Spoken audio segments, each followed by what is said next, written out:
मित्रांनो, आचार्य 90 FM yo on रेडिओमध्ये मी तेजस्विनी आपल्या सगळ्यांचं स्वागत करते. मित्रांनो, आजच्या आपल्या सेलिब्रिटी शोमध्ये आपण आमंत्रित केलं आहे निवेदक, नकलाकार आणि गायक कलाकार परेश दाभोळकर सर यांना. परेश सर, तुमचं खूप खूप स्वागत आहे आमच्या आचार्य 90 FM स्टुडिओमध्ये. परेशजींचा आज आपण सगळा जीवन प्रवास ते कलाकार म्हणून कसे घडले हे आज जाणून घेणार आहोत. तर सुरुवात अर्थातच बालपणापासून करूया. बालपण कुठे गेलं त्याची आम्हाला उत्सुकता आहे, कारण बालपण हे असा काळ असतो की आपण आपली जडणघडण त्या काळामध्ये होत असते. मग शाळेत म्हणा किंवा आपल्या सांस्कृतिक कार्यक्रम, म्हणजे तुम्ही दादरमधले आहात म्हणून आणि लालबाग परळचा टच असल्यामुळे थोडं मला त्या पार्श्वभूमीविषयी जाणून घ्यायला आवडेल.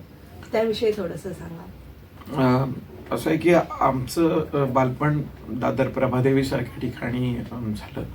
पण असं म्हणतात ना की घरामध्ये आज टीव्हीला आपण इडियट बॉक्स म्हणतो, पण तेव्हा टीव्ही घरामध्ये असणं हीच एक श्रीमंतीची गोष्ट होती. आणि आम्ही श्रीमंत जरी त्यावेळेला नसलो तरी टीव्हीमुळे श्रीमंत असल्यासारखं वाटायचं. त्याच्यात वडिलांनी नॅशनलचा एक ऑडिओ टेप आपण जो म्हणतो तो आणला होता आणि त्याच्यामध्ये अनेक कॅसेट्स नेहमी ऐकायचो. तर दादर प्रभादेवीमध्ये असलेलं बालपण, वडिलांचा माईक हाताळणं नवरात्र उत्सव मध्ये, आणि मग त्यानंतर कुठेतरी त्यांचं ते वक्तृत्व जे होतं ते वक्तृत्व कुठेतरी मनावरती एक चांगलं छान इम्प्रेशन टाकत होतं. आणि त्यातून असं वाटत गेलं की कुठेतरी आपण कलाकार घडावं. मग नंतर वडिलांनी एक ती जी नॅशनलची टेप आणली होती त्यामध्ये कॅसेट आणली, वेसावकरांची कमाल, हिरोंची धमाल.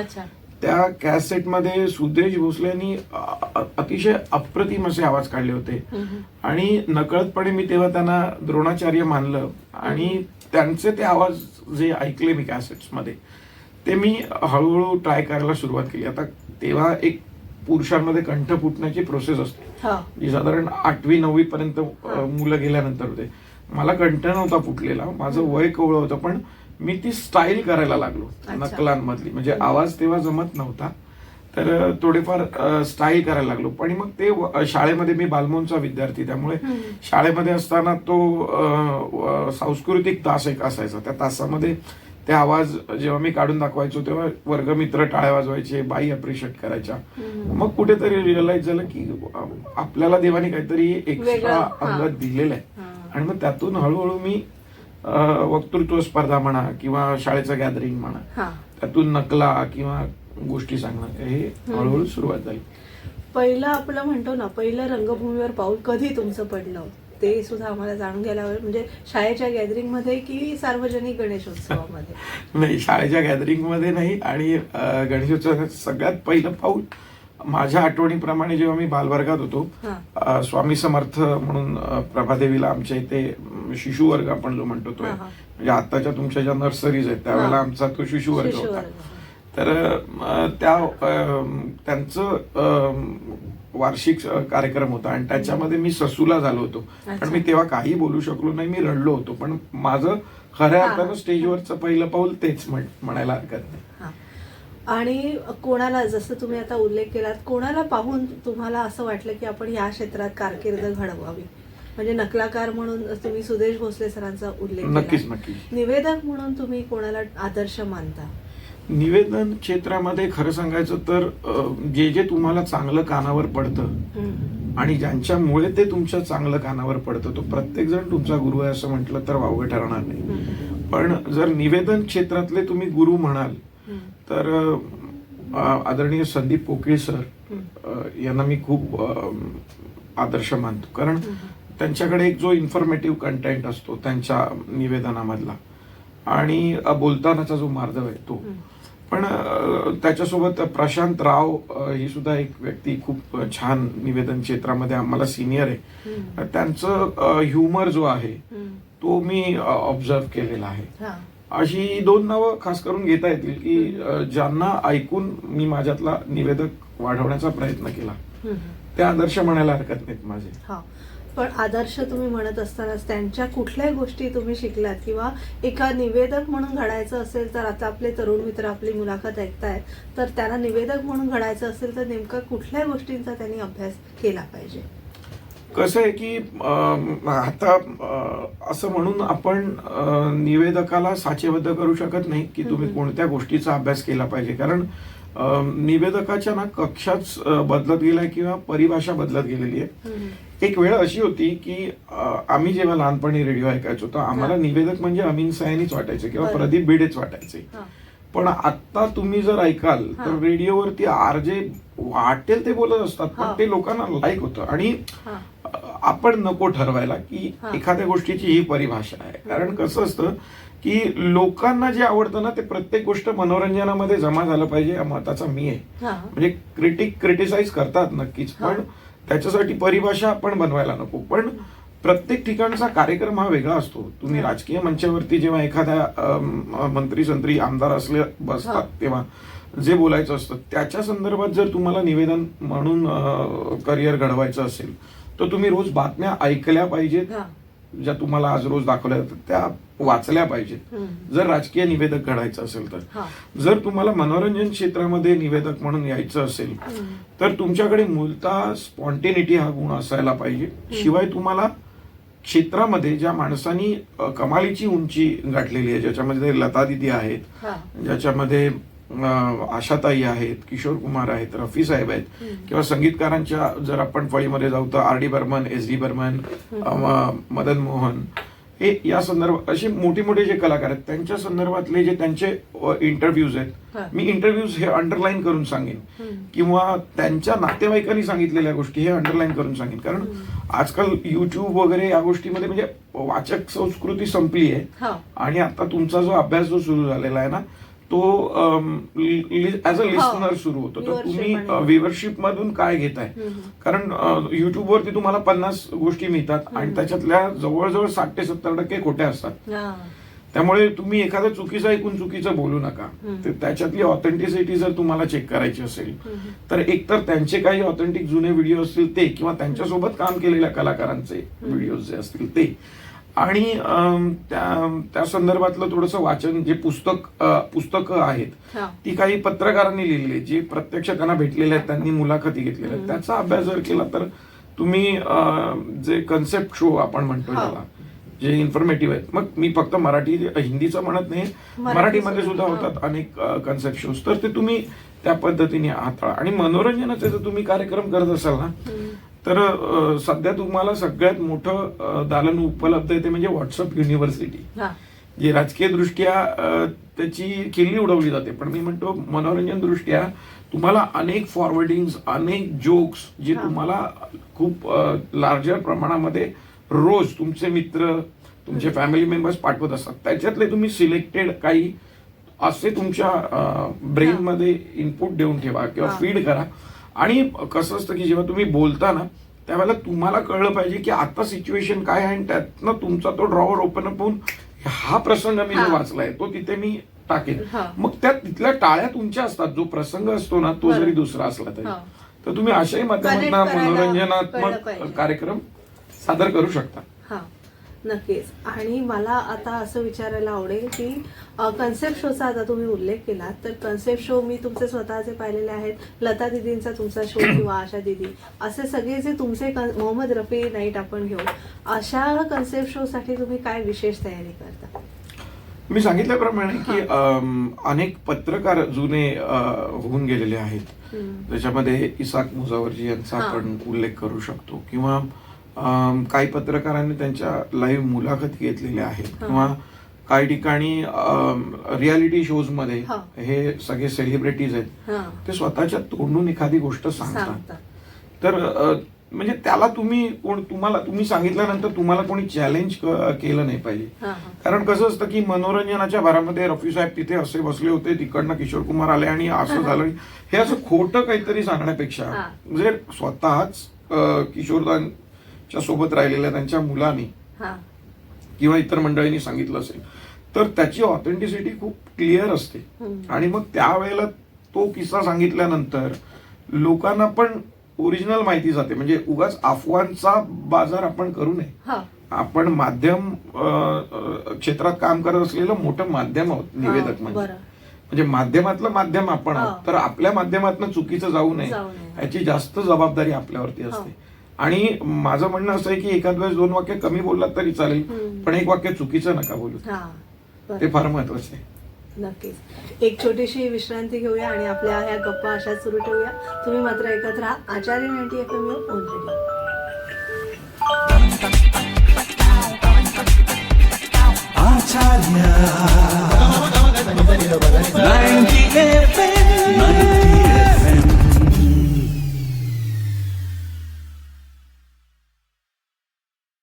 ब्रेक नंतर तुम्हा सगळ्यांचं पुन्हा एकदा स्वागत. आपण सेलिब्रिटी शो मध्ये आमंत्रित केलं आहे श्री परेश दाभोळकर सर यांना आणि त्यांच्याकडून निवेदक, निर्माता आणि अभिनेता कसं व्हायचं याविषयी आपण जाणून घेतोय. आता मी नकलाकार या तुमच्या क्षेत्राकडे वळते. तर सुरुवातीलाच तुम्ही उल्लेख केलात सुदेश भोसले सरांना आदर्श ठेवून तुम्ही नकलाकार म्हणून काम करायचं ठरवलं. तर तुम्ही त्याचाही एक रियाजच असतो प्रत्येक गोष्टीचा. निवेदक म्हणणं, तुम्ही जसं म्हटलं वाचन केलं पाहिजे किंवा बऱ्याच जणांचं आपण ऐकलं पाहिजे, त्यातूनच दुसऱ्यांचं ऐकतो तेव्हा आपण स्वतः घडत जातो. तर नकलाकार म्हणजे हे तर खूप चॅलेंजिंग आहे, कारण तिथे आपल्याला दुसऱ्याचा आवाज काढायचा आहे. तर ते मिमिक्रीचं जे क्षेत्र आहे, मिमिक्रीचे करतानाची काय चॅलेंजेस आहेत त्याविषयी थोडंसं सांगा. मिमिक्री हे चॅलेंज म्हणण्यापेक्षा मी असं म्हणेन की मिमिक्री हे जगलिंग आहे. मिमिक्री हे असामान्य कसब आहे, कारण कसं आहे की याला शेल्फ नाही आहेत कुठेच घशामध्ये, की मी आता हा ड्रॉवर उघडला त्यातनं जगदीप निघाला, हा ड्रॉवर उघडला त्यातनं ओमप्रकाश निघाला, हा ड्रॉवर उघडला अमिताभ निघाला आणि हा ड्रॉवर उघडला नाना पाटेकर निघाला. आपणच एखादा आवाज डिलिव्हर करायचा आहे जो आपला आवाज आहे त्याच्यापेक्षा वेगळा. तर मी याला सेल्फ हिप्नोटिझम असं म्हणू शकेन. अच्छा. ते कदाचित खूप माझ्यासारख्या छोट्या माणसांनी केलेलं मोठं डेअरिंग असं म्हणायला हरकत नाही, पण सेल्फ हिप्नोटिझमचा प्रकार आहे. कारण there is nothing in mechanically set in your नाही, काहीच नाहीये घशात तुमच्या कोणत्याही म्हणजे ते तुम्ही करताना ते त्या क्षणापुरतं असतं आणि त्या क्षणापुरता ती व्यक्ती, त्याचं पूर्ण पोश्चर, त्याचं जेस्चर जे आहे ते सगळं घेऊन आपण त्याच आवाजामध्ये डिलिव्हर करणं प्रचंड जादूई कला आहे. खरं सांगायचं जादू आहे ती. कारण आम्हाला एकच आवाज माहितीये, पण तुम्ही इतरांचे आवाज काढता. आता एक थोडीशी झलक होऊन जाऊ दे. ठीक आहे. जो आवाज मी सुरुवातीच्या काळामध्ये सुदेशजींच्या कॅसेट्स मधनं वगैरे शिकलो तो अतिशय कॉमेडी आवाज आहे. तो फार पातळ आवाज आहे आणि म्हणजे आपण नेहमी ज्या पट्टीत बोलतो त्याच्यापेक्षा थोडं खाली शार्प व्हॉइस आपण ज्याला म्हणतो, असा शार्प व्हॉइस आपल्या सगळ्यांचे लाडके असरानी यांचा. ते आज की तारीख में आचार्य 90 FM में आकर मुझे बहुत खुशी हुई है.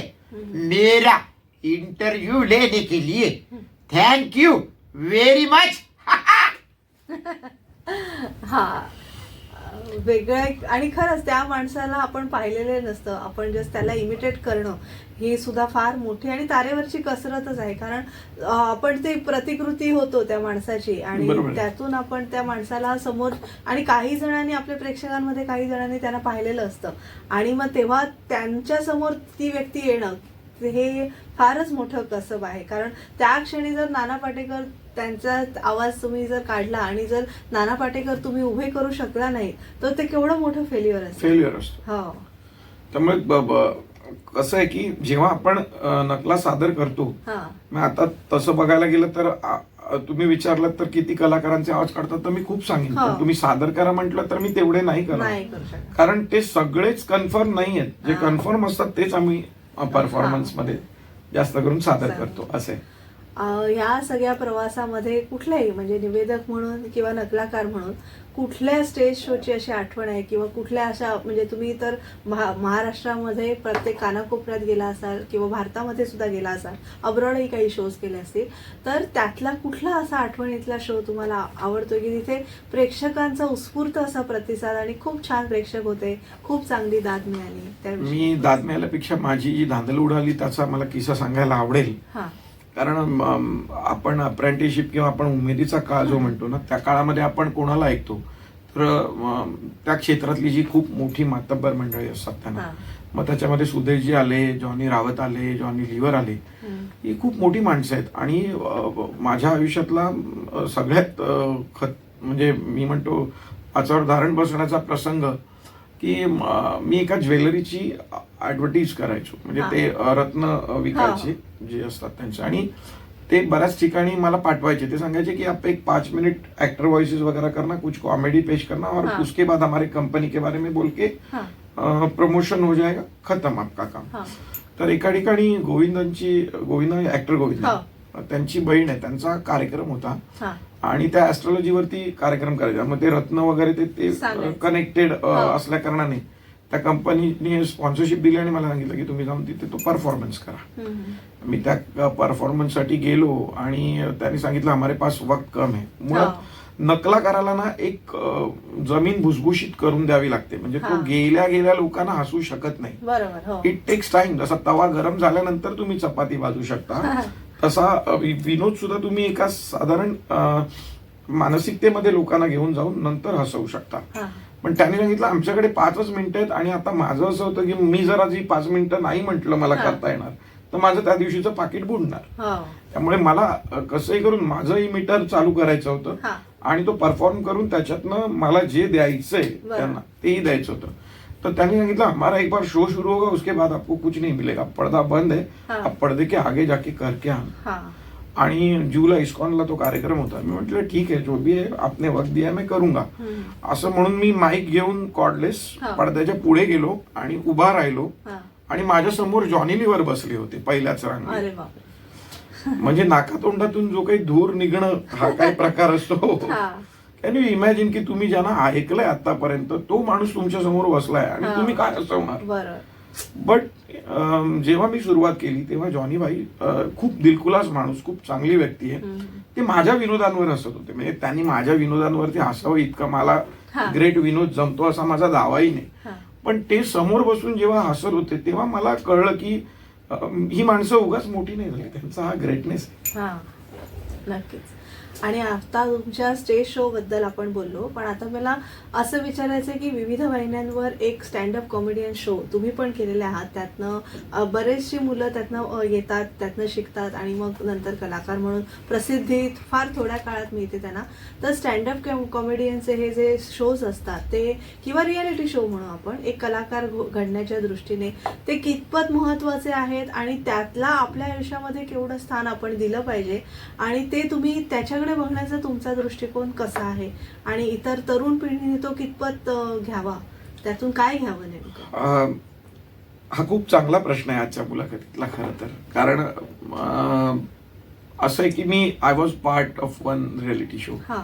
पण कसं असतं माहितीये की सुदैवाने तो जेव्हा रियालिटी शो मी केला तेव्हा माझं लग्न ठरलं होतं, आणि अगदी मी त्या खरेदीसाठी जेव्हा गेलो, म्हणजे बस्ता काढणं म्हणतो आपल्यामध्ये लग्नाचा, तेव्हा मी डोअर ओपन केला एका साडीच्या दुकानाचा, आणि एंटर होता होता एक मुलगी आई बरोबर तिच्या बाहेर पडवते आणि ती म्हणाली की आई हा तोच ना त्या दिवशी तो टीव्ही वरती होता तो.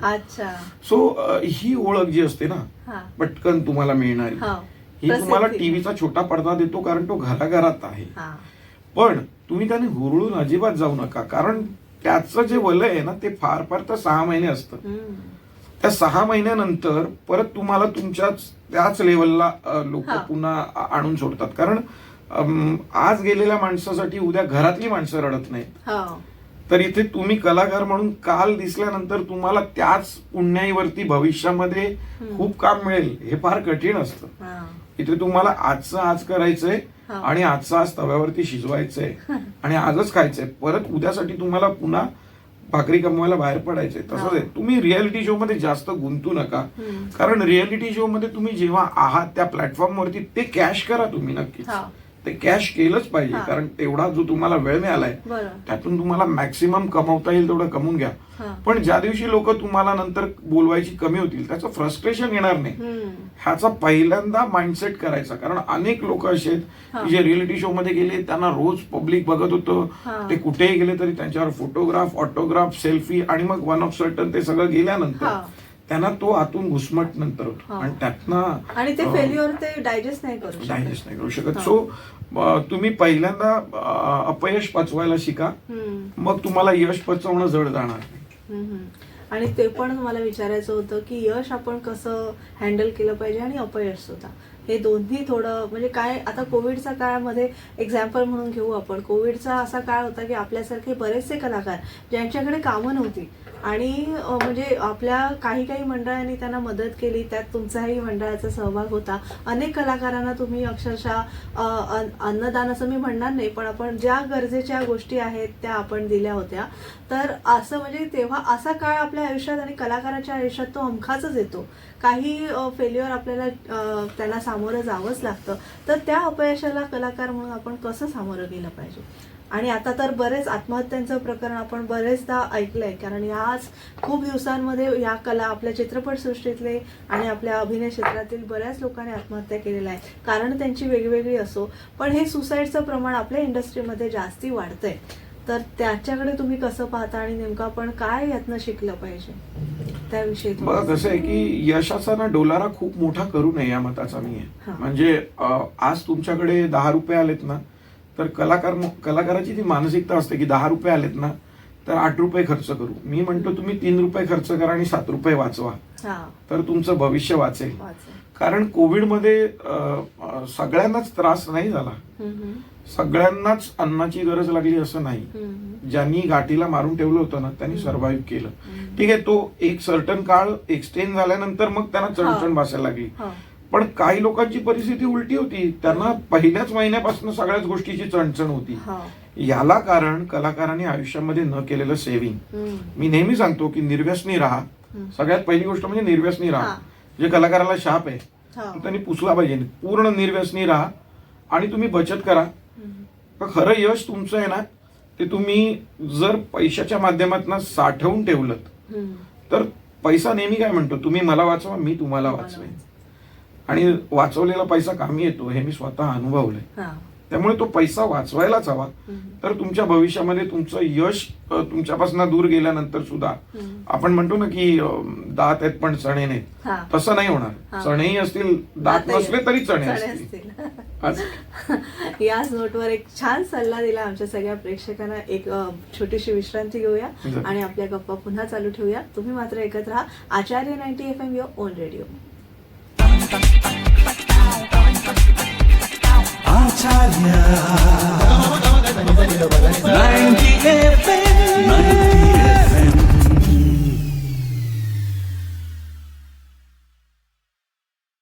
नंतर तुम्हा सगळ्यांचं पुन्हा एकदा स्वागत. तुम्ही ऐकत आहात आचार्य 90 FM आणि आपली मुलाखत सुरू आहे श्रीयुत परेश दाभोळकर सर यांच्याशी.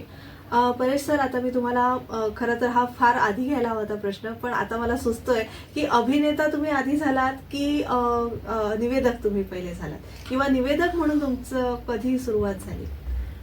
कसं आहे की टप्प्याटप्प्याने काही गोष्टी होत गेल्या. सगळ्यात पहिल्यांदा मी कॅसेट्स ऐकल्यामुळे सुदेशजींची मी नकलाकार झालो. त्यानंतर माझ्या आयुष्यात एक अजून व्यक्ती आली. आमच्या इमारतीत राहणारे बाळा जावकर म्हणून माझे एक मित्र आहेत. त्यांनी मला नाट्य क्षेत्रामध्ये आणलं. मी गाढवाचं लग्न या लोकनाट्यामध्ये अनेक वर्ष काम केलं. त्यानंतर इतरही काही व्यावसायिक छोटी मोठी नाटकं केली, ज्यामध्ये जन्मदाता एक नाटक होतं. त्यानंतर सदाबहार म्हणून एक नाटक होतं. अशा काही व्यावसायिक नाटकांमध्ये मी भूमिका केल्या. आणि मग ते करत असताना एका ठिकाणी आमच्या नाटकामध्ये असलेल्या एका व्यक्तीने मला सांगितलं की वरळीला एक कार्यक्रम आहे, तिथे तू येशील का? त्यात संध्याकाळी असा कारण की सुरुवातीचा काळ होता तो, त्यामुळे काय फार मोठं मानधन मिळत नव्हतं. तुला एक 50 रुपये आम्ही देऊ फक्त, पण तू एक अशी मिमिक्रीची एंट्री कर. मी तिकडे गेलो आणि जेव्हा मी तिथे गेलो त्या क्षणाला तिकडे वाद्यवृंदाचा कार्यक्रम होता एका गणेश मंदिराच्या बाहेर. आणि ते सगळे हौशी गायक कलाकार मंडळी, कोळीवाडा वरळीचा जर तुम्ही बघितला तर तुम्ही टप्प्याटप्प्याला तुम्हाला पावला पावलाला कलाकार मिळतील. खूप कलाकार आहेत शेकडून. तर ते सगळे येऊन तो एक सेवाभावी कार्यक्रम करत होते. पैसे कोणालाच नव्हते, फक्त मलाच काय ते मानधन असेल. तर ते त्यांनी मला कागद दिला आणि म्हणाले तू या कार्यक्रमाचं निवेदन करायचंय. ते निवेदक कोणी नाही. मी म्हटलं मला आयुष्यात निवेदन हा प्रकार कधी मी केलेलाच नाही. तर ते म्हणाले नाही तुलाच करावं लागेल, कोणी नाहीच आहे आता. तर म्हटलं, ठीक आहे आता काय आलिया भोगास, आणि कार्यक्रम पण असा काही खूप मोठा आणि असा नव्हता, घरगुती असा स्वरूपाचा होता. छोट्या स्वरूपाचा कार्यक्रम होता. हा, मी तो कार्यक्रम केला आणि मला जे सुचलं ते बोललो, हा. आणि तो कार्यक्रम संपल्यानंतर मला त्या कार्यक्रमाच्या संपता 3 जणांनी 3 तारखा दिल्या पुढच्या वा. निवेदनासाठी. म्हटलं मला येतच नाहीये. म्हटलं मग तुम्ही पैसे किती घेणार? म्हटलं आता मला तेव्हा 50 रुपये मिळणार, तुम्हीच सांगा काय ते. म्हणे 150 देईन. हा. 50च्या मनाने हा, 150 ती जास्त. पाठव. हो. एक म्हणाला मी 200 वा. देईन. आणि म्हणजे मी म्हटलं बघा मी काही एवढं तुम्ही मानधन देणार आहेत का, मी मुळात निवेदकच नाही. हा, पण तू जे बोललास ते छान बोललास. हा. मग ते सुरुवातच झाली त्याच्यानंतर. हा. आणि मग असं झालं की नाट्य क्षेत्र जे होतं ते थोडं बाजूला मागे पडलं. पडलं. हा. कारण नाटक क्षेत्रामध्ये तेव्हा स्ट्रगल जास्त होता, आणि हा. इथे तर पायवाटच मिळाली मला खरं हो. सांगायचं तर. बरं. मग मी त्या वाटेने जायला सुरुवात केली. अभिनय बाजूला पडला खरं सांगायचं तर. हा. पण आजही जर कोणी विचारलं बायको कुठली आणि प्रियसी कुठली, तर मी सांगेन की अभिनय हा. बायको आहे आणि हा. प्रेयसी. निवेदन प्रियसी. वा वा, क्या बात आहे. आता निवेदकाला मेन जो आवाज लागतो तो एक तर देखणं रूप लागतं, आणि एक आवाजावर कमांड लागते, आणि कन्सेप्ट शोचं मगाशी आपण बोललो तसं एक भारदस्त आवाज आणि भारदस्त व्यक्तिमत्व हे दोन्ही तुमच्याकडे आहे. आणि हा सगळ्याचा तुम्ही ते कॅश करणं म्हणतो ना, हे सगळं तुम्ही कॅश करता. आणि एक दिमागधार तुमचा कुठलाही कार्यक्रम असू दे तर तो दिमागधार सोहळाच होतो आपल्या सगळ्या प्रेक्षकांसाठी. आणि तो कार्यक्रम म्हणजे तो गाण्यांचा कार्यक्रम असू दे, तुम्ही मगाशी म्हणालात राजकीय कार्यक्रम असू दे, एक लक्षवेधक व्यक्तिमत्व म्हटलं ना की ते परेश दाभोळकर सर असं आपल्या प्रत्येकाच्या मनात येतं. की कुठलेही आता आमच्या सगळ्या मित्रमंडळींमध्ये सुद्धा अरे हा कार्यक्रम आहे, कोण पहिल्या तोंडावर नाव असतं किंवा ओठांवर नाव येतं की आपण परेश सरांना बोलूया, असं जे सगळं होतं. म्हणजे हे अर्थातच देवाची कृपा आहे आणि प्रेक्षकांचं प्रेम आहे. तर हे सगळं जेव्हा भरभरून लोक किंवा रसिक तुम्हाला येऊन भेटतात, तुमच्याबरोबर सेल्फीचा आता सध्या क्रेज आहे, हे जे प्रेक्षकांचं प्रेम तुम्हाला मिळतं ते तुम्ही म्हणजे कसं, तुम्हाला आता काय फील होतंय ह्या स्टेज म्हणजे मागे वळून पाहताना, म्हणजे फार अशी वर्ष झाली नाहीये पण तरी सुद्धा एक थोडं मागे वळून पाहताना आतापर्यंतचा प्रवास कसा भरभरून होता? नाही म्हणता 22 वर्ष झाली त्या सगळ्या गोष्टीला. त्यामुळे जेव्हा प्रेक्षक येऊन आपलं कौतुक करतो तेव्हा परमेश्वरानेच आपल्या पाठीवरती हात टाकलाय असा भाव असतो. आणि कलाकारांनी तेवढं विनम्र राहणं फार गरजेचं आहे. म्हणजे आयुष्यामध्ये जर तुम्ही प्रेक्षकांना विसरलात तर तुम्ही देवाला विसरलात असं मी म्हणेन. कारण तुम्हाला घडवतो प्रेक्षक, तुम्हाला वाढवतो प्रेक्षक, आणि तुम्हाला खालची जर जागा दाखवायची असेल तर तोही प्रेक्षकच आहे. प्रेक्षक म्हणजे जसं आपण म्हणतो ना, देवाला घरोघरी जाता आलं नाही म्हणून त्यांनी आई तयार केली, तसंच कलाकारासाठी देवाला समोर बसता आलं नाही म्हणून त्यांनी प्रेक्षक तयार केला असं मी म्हणेन. आणि ते मायबाप आहेत, त्यांच्याशिवाय तुमचं काहीच होऊ शकत नाही. त्यामुळे देवाला एवढीच प्रार्थना आहे की जोपर्यंत उरामध्ये श्वास आहे तोपर्यंत समोर प्रेक्षक जो आहे ना त्याची मायाची थाप ही पाठीवरती असायला हवी. कदाचित अनेक प्रेक्षक, अनेक कलाकार असे आहेत की ते याच गोष्टीमुळे हे जग सोडून गेले की आज ती प्रेक्षकांची थाप पाठीवर नाही. त्यामुळे देवाला एवढंच सांगणं आहे की जोपर्यंत उरामध्ये शक्ती आहे तोपर्यंत लोकांचं मनोरंजन करता यायला हवं. आणि निवेदन हा ध्यास तुम्ही शेवटपर्यंत जपावा. पुढे मी आता निर्माता या तुमच्या भूमिकेकडे वळते की स्वतः निर्माता म्हणून उभं राहणं, एवढं सगळं आजूबाजूला कॉम्पिटिशन, आणि मुंबई सारख्या मायानगरीत असताना निर्माता म्हणून उभं राहणं आणि एका मराठी माणसाने, मराठी कलाकाराने उभं राहणं हे फार मोठी जोखीम होती. तर निर्माता म्हणून तुम्ही कसं काय आता कुठल्या कुठल्या कार्यक्रमांची आखणी करता, आणि जो तुमचा विशेष कार्यक्रम हिंदू हृदय सम्राट बाळासाहेब ठाकरे यांच्यावर जो तुम्ही सादर करता, जातपुत्र धर्म शिवसेना हे त्या कार्यक्रमाचं नाव आहे. आणि मी वाद्यवृंद अगोदर म्हणजे निवेदक झालो. निवेदकांनंतर हळूहळू थोडाफार मी निर्मिती क्षेत्राकडे वळलो. म्हणजे लक्षात आलं की वाद्यवृंद क्षेत्रात निर्मिती हा ऑर्गनायझिंगचा एक भाग आहे, आणि तुमच्याकडे नेतृत्व गुण असेल किंवा तुम्हाला लोक तशी जमवता आली, त्यांच्याकडनं जे आपल्याला हवंय ते प्रोडक्ट काढता आलं तर तुम्ही निर्माते होऊ शकता. त्यामुळे मग हळूहळू निर्मात्याच्या भूमिकेमध्ये गेलो, मग कामं सुरू केली आणि वाद्यवृंद स्वतःचा सुरू केला. पण असं कुठेतरी होतं की कुठेतरी एक छान काहीतरी आपण सादर अजून केलेलं नाहीये तसं. निर्मिती मूल्य या म्हणतात ना हा. क्रायटेरियामध्ये बसेल असं सादर झालेलं नव्हतं काही आपल्याकडून. आणि मग अचानक एकदा एक दिवाळीमध्ये कार्यक्रम केला. त्या दिवाळीतल्या कार्यक्रमाला शिवसेनेचा कार्यक्रम होता, तो शिवसेना पक्षाचा. हा. आणि तिकडे जो वाजवणारा वादक होता त्याला फक्त 2 गाणी माहिती होती. हा. आणि अखेरचा हा तुला दंडवत आणि मला दुसरं गाणं आता नेमकं आठवत नाही, पण ही 2 गाणी त्या कलाकाराला माहिती होती. हा. आणि बाकी त्याला सगळं गुजराती किंवा हिंदी वाजवायला येत होतं. अच्छा. पण समोर शिवसैनिक बसलेला आहे आणि मराठी प्रेक्षक असतो शिवसैनिक बरोबर, म्हटल्यानंतर.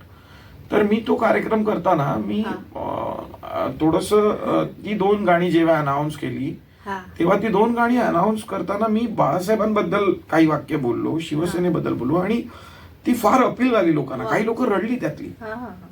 And that show was over for me. पण नंतर एकदा मी बाथरूम मध्ये आंघोळ करत असताना म्हणजे तो युरेका जो काही प्रकार म्हणतात तसं माझ्या डोक्यात एक अशी पटकन वीज चमकून गेली की मी जिथे एक गाण्याकरता बाळासाहेबांबद्दल एवढं बोललो तर मी पूर्ण अख्खा कार्यक्रम का नाही करू शकत पूर्ण, ज्याच्यामध्ये पूर्ण बाळासाहेबांचा विचार असेल. आणि त्याच्या आधी मी एक भाषण ऐकलं होतं प्राध्यापक नितीन बानुगडे पाटील यांचं. म्हणजे मी निवेदनातून जो काही शिवविचार सांगतो किंवा थोडंफार जे काही मी बाळासाहेबांबद्दल बोलू शकतो ते किंवा संभाजीराजांबद्दल, तर ते मी नितीन बानुगडे पाटील साहेबांकडनं थोडंसं घेतलेलं आहे. म्हणजे त्यांचंही द्रोणाचार्याच्या रूपामध्ये मी नाव बोलू शकतो. तसं मला कोणी बसून शिकवलेलं नाही. जेवढी आतापर्यंत नावं घेतली ते सगळे द्रोणाचार्य. पण मग ते भाषण कुठेतरी डोक्यात होतं, ते केलेलं मी निवेदन डोक्यात होतं आणि मग म्हटलं यातनं एक चांगला कार्यक्रम होऊ शकतो. आणि मग ते जोडून म्हणजे आता जो ठाकरे सिनेमा आला त्याच्या आधी मी बाळासाहेबांवरती तो कार्यक्रम तयार केला, ज्यामध्ये बाळासाहेबांची काही भाषणं, काही जुने फोटोज आणि बाळासाहेबांवरची गाणी आणि बाळासाहेब जाईपर्यंतचा प्रवास. म्हणजे जन्माचा पार्ट नव्हता घेतलेला, शिवसेना थेट लोकांमध्ये जन्माला आल्यापासून शिवसेनेचा आणि बाळासाहेबांचा जो काही प्रवास आहे तो एकत्र, आणि बाळासाहेब गेल्यानंतरही शिवसेना कशी चालू हे पूर्ण मांडण्याचा प्रयत्न केला.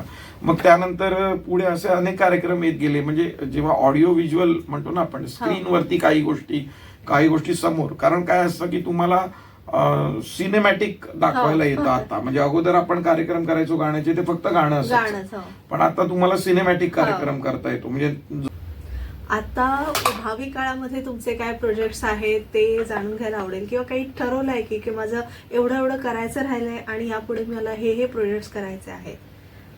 असं ठरवून खरं तर काही करू नये असं माझं मत आहे. स्पॉन्टेनियसली जे येईल आपल्याकडे काम त्याला खूप चांगल्या पद्धतीने न्याय द्यायचा प्रयत्न करतो.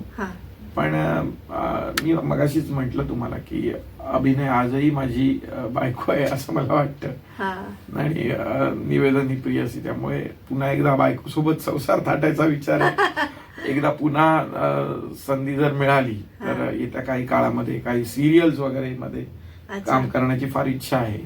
फक्त मीच तिथे अजूनपर्यंत तसं स्ट्रॉंग पाऊल टाकलेलं नाही केलं किंवा अप्रोच नाही केलंय. पण पुढच्या 1-2 वर्षामध्ये नक्कीच प्रयत्न करेन. येस. आणि या सगळ्या तुमच्या संकल्पनांना किंवा सगळ्या प्रोजेक्ट्सना आमच्या आचार्य 90 FM कडनं खूप साऱ्या शुभेच्छा. तुम्हाला चांगलं आरोग्य मिळू दे ही सिद्धिविनायकाचरणी प्रार्थना. आणि आज तुम्ही आचार्य 90 FM मध्ये आलात आणि सुंदरशी मुलाखत आम्हाला दिलीत, त्याबद्दल तुमचे मनपूर्वक आभार. धन्यवाद. माझ्याकडूनही आपले मनपूर्वक आभार. कारण निवेदक हा नेहमी इतरांची मुलाखत घेतो, पण आज निवेदकाचं मनोगत सांगण्याची संधी तुम्ही दिली, तेव्हा निवेदकाची मुलाखत घेतल्याबद्दल निवेदक म्हणून तुमचे आणि आचार्य 90 FM चे मनापासून आभार. तर मित्रांनो, आजच्या सेलिब्रिटी शो मध्ये आपण आमंत्रित केलं होतं निर्माता, नकलाकार, अभिनेता आणि निवेदक श्री परेश दाभोळकर सर यांना. पुन्हा भेटूया एका नवीन सेलिब्रिटीसह पुढील सेलिब्रिटी शो मध्ये. तर मी तेजस्विनी आपला निरोप घेते. तुम्ही मात्र ऐकत राहा आचार्य 90 FM yo on radio. Acharya 90 FM